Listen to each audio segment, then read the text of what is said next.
It's not often he does it, but Deion Sanders responded to his critics and explained he's not going anywhere.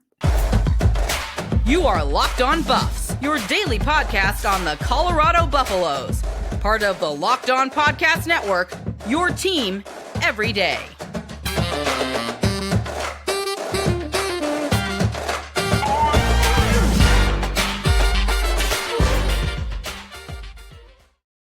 What is up, everybody? Welcome to Locked On Buffs. I am your host, Kevin Borba. Today's episode, we got a good one. We're talking about, is Coach Prime a monument or a moment? I'll give you a hint. He's a monument. We're going to be talking about Colorado's views for these games. It's going crazy. And then we got kind of an update on the Shedeur Sanders to the NFL situation. And let me tell you, it's not what most people expected, but here we go. Today's episode of Locked On Buffs is brought to you by Jace Medical. Empower yourself when you purchase a Jace case, providing you with a personal supply of 5 antibiotics that treat 50 plus infections. Get yours today at jasemedical.com. That's JASE medical.com. And again, Locked On Buffs, we're free and available wherever you get your podcasts. Make sure to follow along on YouTube, Spotify, wherever it may be. We're there. Okay. I think, and I've been talking about this, people keep talking about how what Coach Prime Sanders does at Colorado is cool for now, and then it's going to be great, or it's a great story now, but he's going to move on. He's going to go take the job at, say, Miami, or he's going to go take the job at Texas A&M, or maybe Arkansas, or whatever it may be. And they think that right now everything he does is just temporary. And I've told you guys that I don't think that's true. I've gone through all of the jobs that I think, could be open. And one, I think he genuinely loves Boulder. Boulder's it's an interesting place because it's not like a big city. It doesn't have a big city feel to it. The whole town it's a true college town, I would say. The whole town is built around the college, but it has that outdoorsy vibe, and he's an outdoorsy guy. He likes that. I think he loves the people. I think he loves the kind of camaraderie around the community that he gets. And so, anyway, when asked why or if he's a monument or a moment by Bleacher Report's Taylor Rooks, I feel like he had the perfect answer. So we're going to listen to that real quick, and then I'll discuss after, of course. There are some people that think that everything happening in Colorado is a moment. Why are you more than a moment? Why will this last?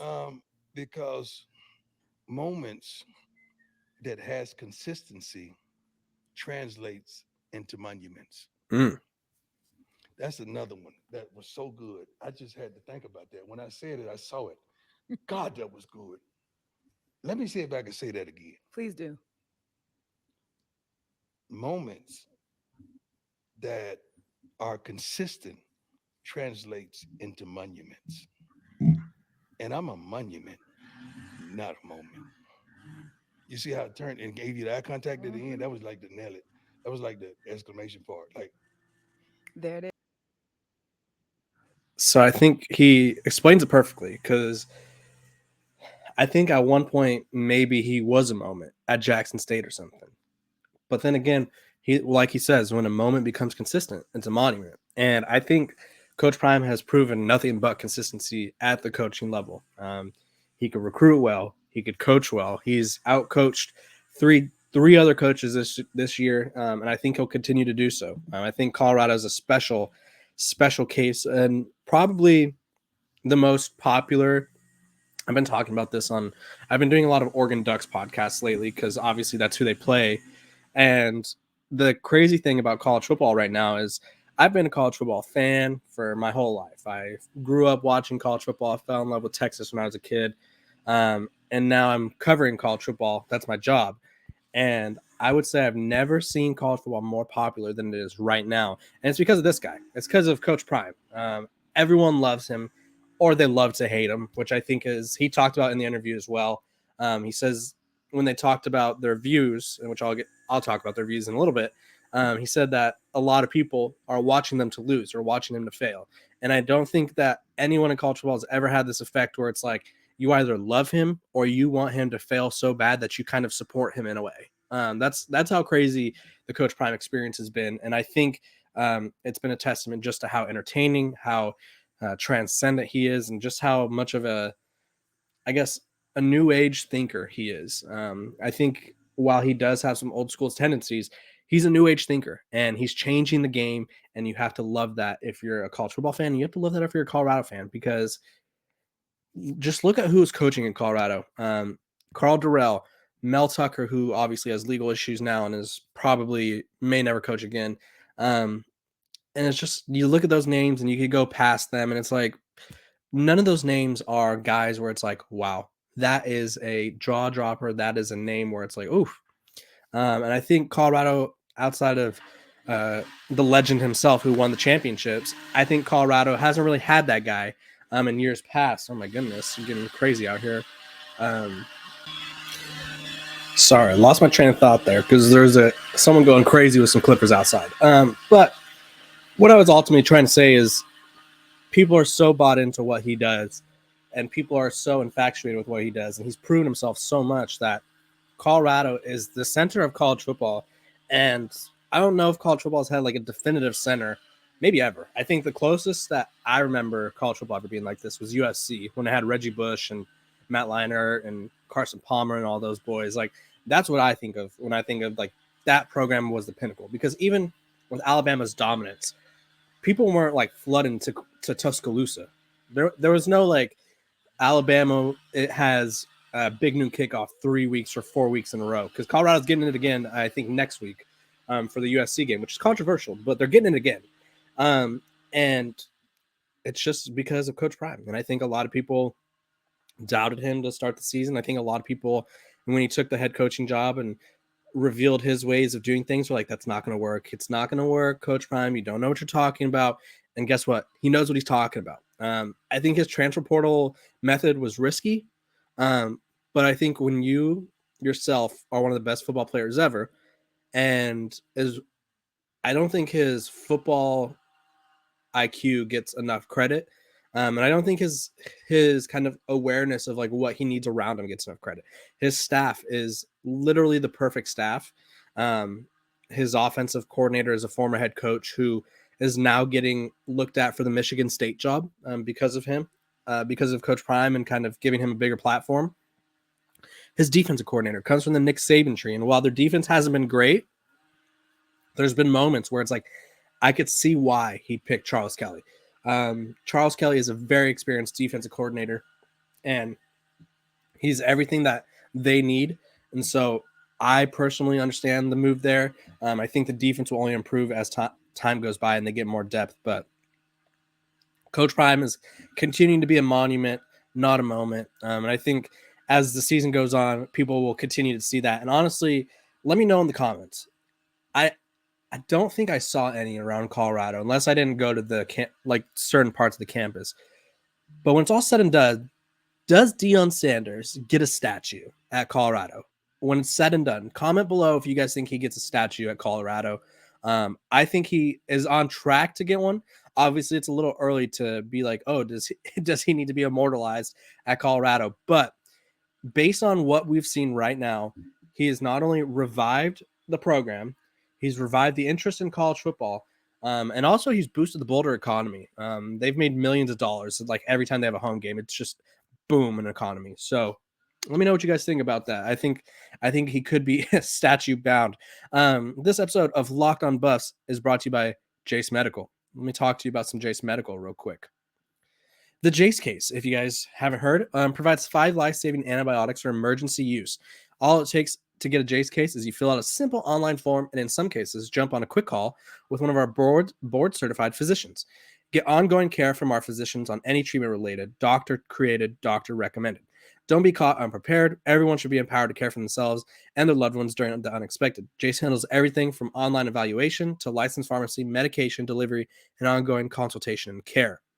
So, let's talk about it. Everyone should be empowered to care for themselves and their loved ones during the unexpected. That's why Jace Medical offers the Jace case. The Jace case provides 5 life-saving antibiotics for emergency use and gives you a peace of mind so that you're not just hoping you have access to medication in case of emergency.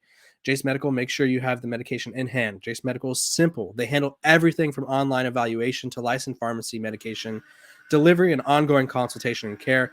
Don't get caught unprepared. Save more than $363 by getting these life-saving antibiotics with Jace Medical, plus an additional $20 off by using code LOCKEDON at checkout. That's jasemedical.com. That's JASE medical.com. Promo code locked on. All one word for locked on. Go be safe, guys. It's never a bad thing to be safe.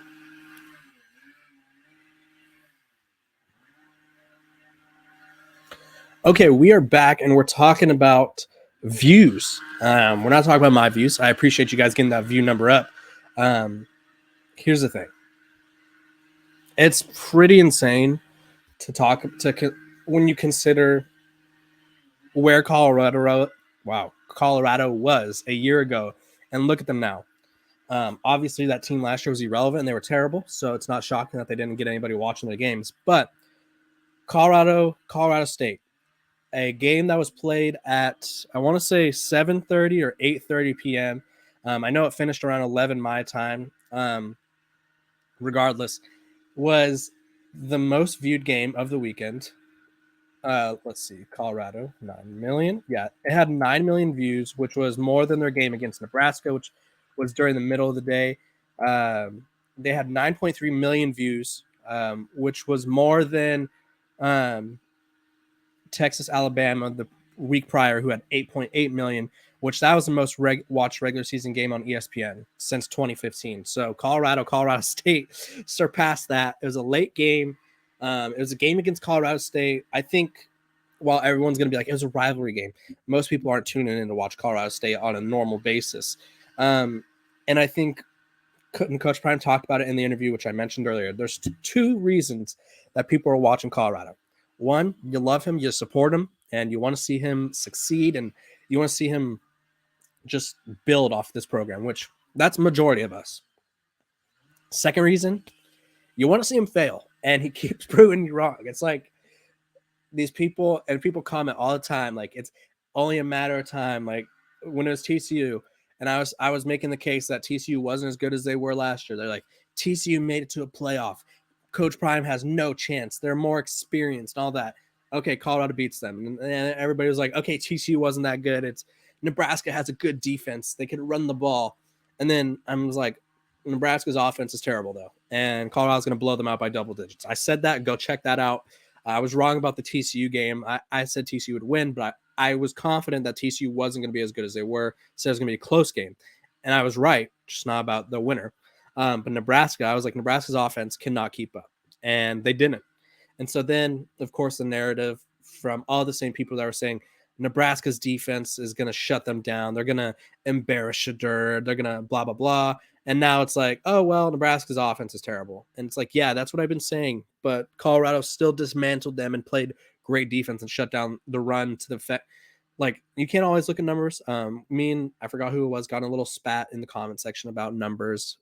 And the numbers lie sometimes. But Colorado's numbers, they gave up a lot of rushing yards, but there was no, outside of the Jeff Sims run, there was no play where outside the Jeff Sims run, there was no play where it's like, oh, they're just dominating. Like, I think they're getting a lot of garbage time yards. By the way, guys, the college football season is here, and this season Locked On is kicking up our coverage with Locked On College Football Kickoff live Friday on every YouTube channel. We will go live from 11 a.m. to 1 p.m. Eastern on every single Locked On YouTube channel. College Football Kickoff Live will cover playoff implications, the conference rivalry games, and go in depth like only Locked On can, including insight and analysis from our stable of Locked On College hosts covering their team every day.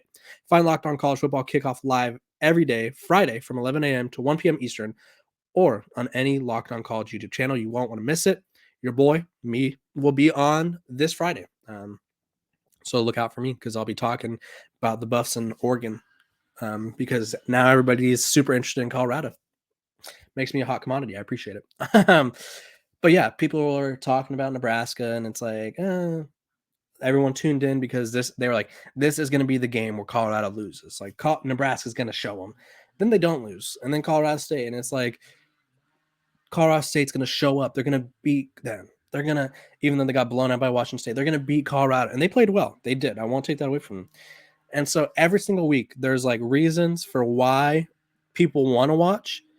And it's like I said earlier, there's the people that we want to see what this team does. I mean, I get paid to cover the team, so I have to watch them. But I'm also watching because I love seeing the progress that they're making. I love seeing just a new kind of style of football. And then there's the people who are like, he's going to lose. And I got the tweets fired up. I think people probably have drafts saved of things that Coach Prime said. Like, I think the very first time he loses, I don't know when it's going to be, but the amount of Louis luggage tweets that will be fired off will be astronomical. And I'm not even exaggerating. I think there's going to be so many tweets about like some trying to make him a meme because they lost. And I think there's so many people that want to watch him lose.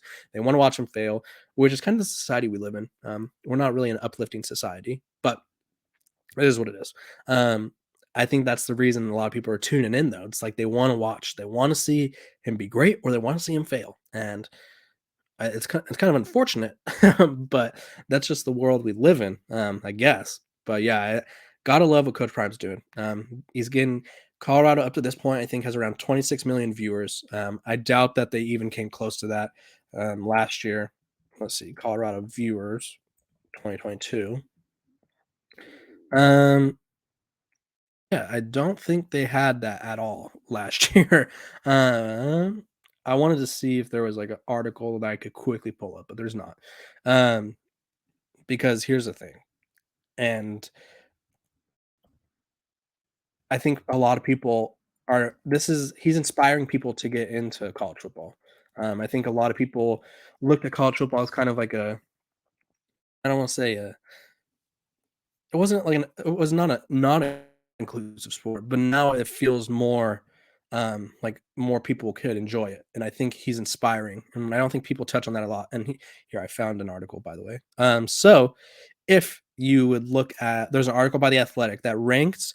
Um, this is an average number of viewers for every Pac-12 school and Big 12 school, because this was during conference realignment time from 2015 to 2019 and 2021. Oklahoma, Texas, USC, and UCLA are not included because it was kind of to see who's popular still. So like Oregon, Stanford, Washington lead the way.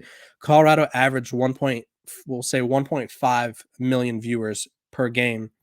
Obviously, when you do 26 divided by 3, because I'm no mathematician, they're currently averaging 8 million viewers a game, which would be well over all of these teams, because Oregon was at 1.9, Stanford 1.8, Washington 1.7. So that Colorado's averaging 8.8 million, we'll just call it a whole 8 million viewers per game. And that's literally insane. Like I said, college football has never been more popular. And Coach Prime continues to change the game, continues to do it big. And by the way, before we move on, after the game this week and every week, yours truly will be going live on my YouTube channel. So Locked On Buffs. I'll break down the game, have like an instant reaction, just kind of like off the cuff, just like what I noticed. I'll be going, I'm going to go literally watch the game, talk to you guys. So I look forward to that. By the way, this episode of Locked On Buffs is also brought to you by FanDuel Sportsbook. I know we got some gamblers out there. So snap into action this NFL season with FanDuel, America's #1 sportsbook. Right now, new customers can get $200 back in bonus bets, guaranteed when you place a $5 bet. That's $200 in bonus bets, win or lose. If you've been thinking about joining FanDuel, there's no better time to get in on the action. The app is super easy to use. There's a wide range of betting options. You can do the spread, the player props, over-unders, and more. So visit FanDuel.com/lockedon and kick off the NFL season. FanDuel is the official partner of the NFL. We are back. I talked about this a little yesterday. I think it was kind of getting very misconstrued. I got into a couple comment arguments because people were like, why would he do that? He wouldn't do that. Let me give you some context, though. Shedeur Sanders is a projected first-round pick. I've seen him go as high as the top 10, and I've seen him go as low as, like, say, pick 17, 16. Either way, he's a projected first-round pick. I think the more he plays, the higher his draft stock goes. This quarterback class is stacked. There's Caleb Williams, Drake May, Quinn Ewers, Michael Penix, Bo Nix, who else? Sam Hartman. I don't know if he's going to go high, but there's just so many guys. Spencer Rattler, DJ Uiagalelei. There's like 10 quarterbacks that are really good. A lot of these quarterbacks, like for example, Bo Nix, potential first rounder, maybe. Possible second rounder, probably. Him and Penix, they could both go in the second round, right? If this was last year, they probably both be the top quarterbacks or one of the top quarterbacks. So it's a loaded class. And so we were there, not we, they were at a Denver Broncos game. The 3 Sanders on the team, and then Deion Jr., who was recording for Well Off Media. And they were talking, and Shilo was like, I was telling Shedeur we're going to be here next year. And Coach Prime was like, who? No. And then they got into like a little disagreement, and you could tell. You guys say he was joking. I will agree to disagree. But I think the look on Shiloh's face when his dad said he was staying at Colorado, that did not indicate a joking conversation to me. But maybe I'm wrong. And long story short, the conversation kind of ended with Coach Prime saying that Shedeur is also not staying or not going to the NFL this next season. And so when he did his interview with Bleacher Report's Taylor Rooks last night, she asked him about that. And basically his response was he doesn't want Shedeur, or Shedeur doesn't want to be the number 2 quarterback. He wants to be the best quarterback taken. And so this draft, it is Caleb Williams and then everyone else. That's just how it is. Caleb Williams is pretty much viewed as the best quarterback prospect since, I think, he's been the best quarterback prospect since Andrew Luck. He's drawn comparisons to Patrick Mahomes. And mind you, he's more advanced than Patrick Mahomes was in college. So he's legit like a can't miss prospect. And I think Shedeur's working his way there. But I think Caleb Williams just is like solidified number 1. I think for Caleb Williams to not go number 1, he'd literally have to quit football, or he'd have to like have something catastrophic to him happen, which we all hope doesn't happen, obviously. But those were just what would take for him to not go 1. And I think a lot of people are struggling with the fact that they think Shedeur should go pro. And I personally think he could or should. Obviously, it's not my life. It's not my decision. But he's missing out on a lot of money. And I know you guys think that NIL money is equivalent, because I had someone tell me, and I was like, even if Shedeur, because he's valued at $5 million NIL value, according to On3, even if he's making that, the number 31 pick in the draft, which was the last pick last year, because there was someone, I think it was the Dolphins, had their pick taken. So there was only 31 first round picks. The last pick in the first round made $12.75 million, and that was out without the signing bonus. So there's not a chance in the world. I mean, I guess there is a chance, but there's a slim chance that Shedeur is making more money in college than he is in the NFL as a first rounder. Like I said yesterday, I think Coach Prime wants him to stay because it gives him a chance to win next year. It gives him a chance to boost his draft stock, which I really didn't think about, but I guess he could boost it all the way to number 1. And then 2 or 3, excuse me, I can't count apparently. It gives them a chance, the father and the sons, to be together one more time. They likely will never have a chance to all be on the same sideline again. They likely will never have a chance to all be like consistently at the same place and hang out as much as they do. And I think a lot of people don't realize how special of a moment that is. Just think of like when you moved away for the first time. And it's like, oh shoot, I can't hang out with my parents anymore. I think Coach Prime may have that. The Deion Sanders as a father may have that thought in the back of his head as well. But either way, Shedeur Sanders not going to the NFL next year. Will be going the following year. And same with Shilo, according to Coach Prime. So I guess we'll just have to wait and see. If you disagree with me, we'll have to agree to disagree, because I've been pretty firm that Coach Prime is probably going to get how he wants. But either way, I love what he's doing. If you love what I'm doing, make sure to like, subscribe, and follow. I appreciate you guys for tuning in to Locked On Buffs. You guys have a great day, and I will see you guys tomorrow with the preview of the Oregon game.